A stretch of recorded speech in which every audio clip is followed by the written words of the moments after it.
Hey everyone, and welcome to another episode of Analyzing Historic Photographs. I am Mike B, and today we've got a different theme of me playing dress up. It's going to be the Vietnam War. I will be doing photographs not just of U.S. troops, but of civilians and other factions that were participating in that conflict as well. So just stay tuned. This has been requested in the comments a lot, and I wanted to start out with a cool photograph. And I'll be doing the Korean War, First World War, World War II. I'll be doing basically everything that has ever existed.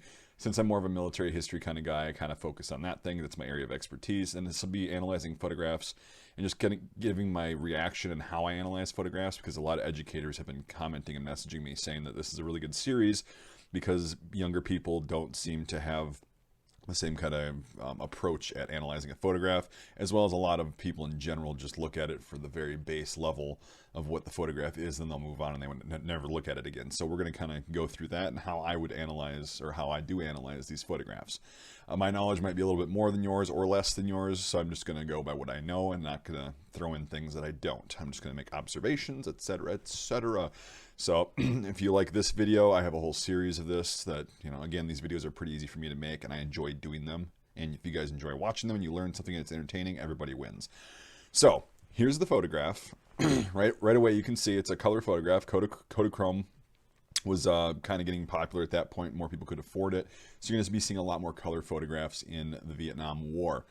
So you see right away, you see three soldiers in the foreground. That's right. It hits you right in the face, right? You got helmets on, and then you see the big airborne, the 173rd Airborne Brigade patch, which they were there from 65 to 71. And when you really get into more details, you see it's got the XM16E1 with the three-prong flash hider on there, which was pretty standard for the Army being issued that from 1965 onwards.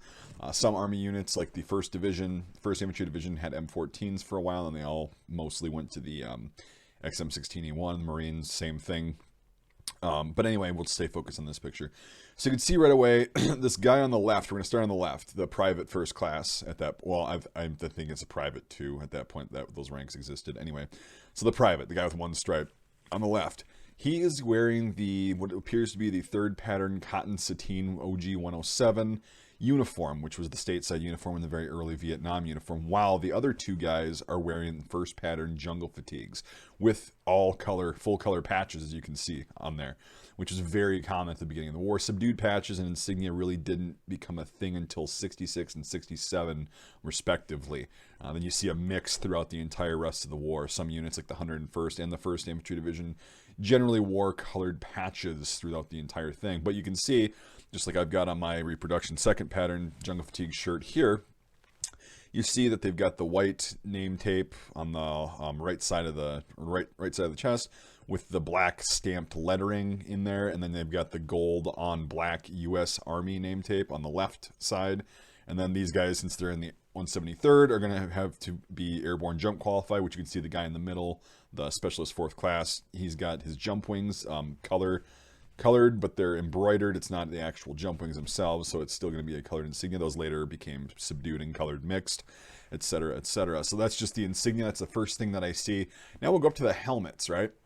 So the helmets, honest to God, the guy on the left, maybe it's just a really faded and worn cover, or maybe it's just the lighting or something, but he appears to actually have an olive drab Korean, or post-Korean, pre-Vietnam era, just olive drab cotton cover on there. Now, I can't say that for sure because I can't really see that well, but it does appear that the guy in the middle, the specialist 4th class, has got, you can see some of the leaves and Mitchell pattern if you look really closely. And then the guy on the right with the radar screening or makeshift field camouflage has also, you can see the leaf outlines on his cover as well. So that's why I think, I might be wrong though, the guy on the left is going to be sporting just the plain olive drab cover, which was very uncommon during the Vietnam War. It was about as uncommon as seeing, well, actually it was probably the least common worn cover because of the Mitchell pattern, and then they used leftover World War II pattern covers and all that stuff. So that's pretty interesting. Again, I could be wrong on that. That's just what I see.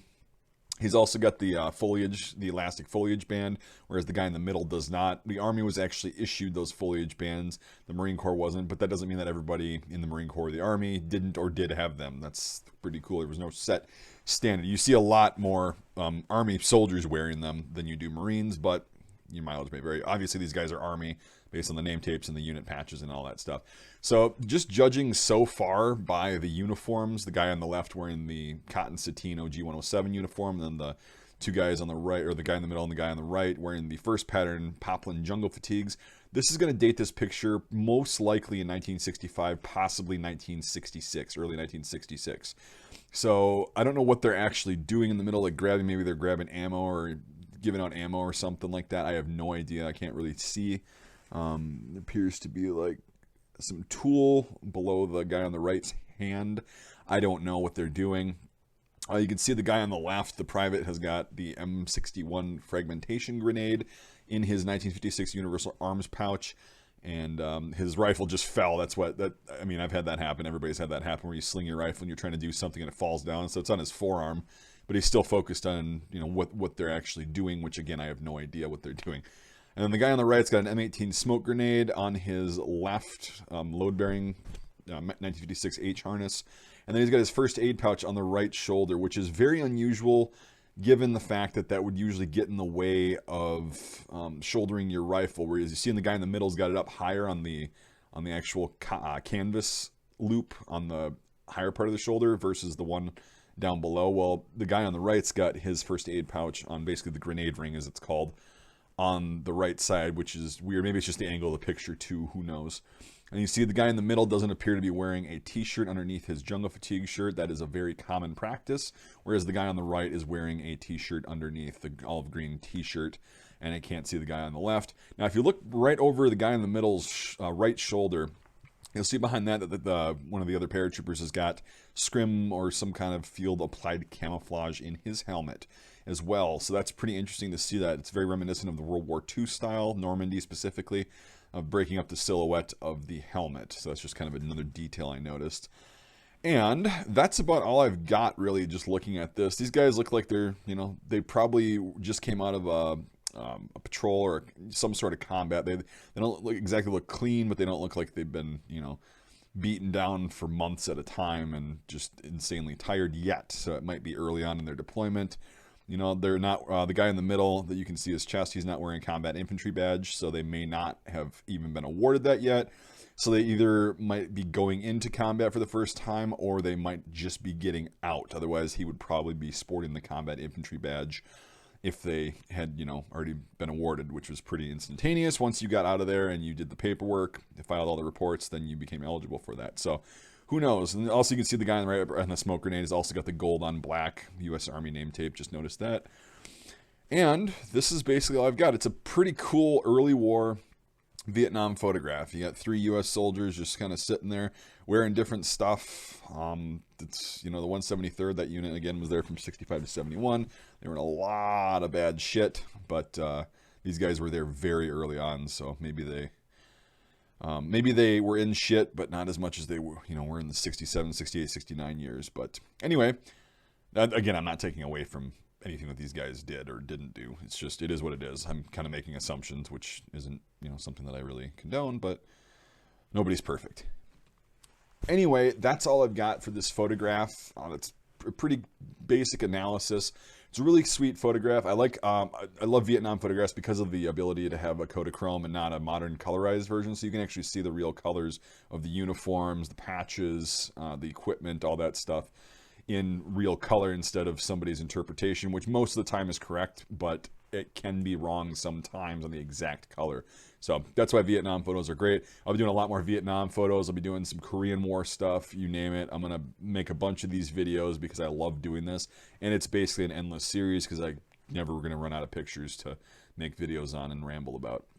So as always, let me know what you think in the comments. If you saw something that I didn't or you learned something, that's great. That's what I want. That's kind of the purpose of me making these videos.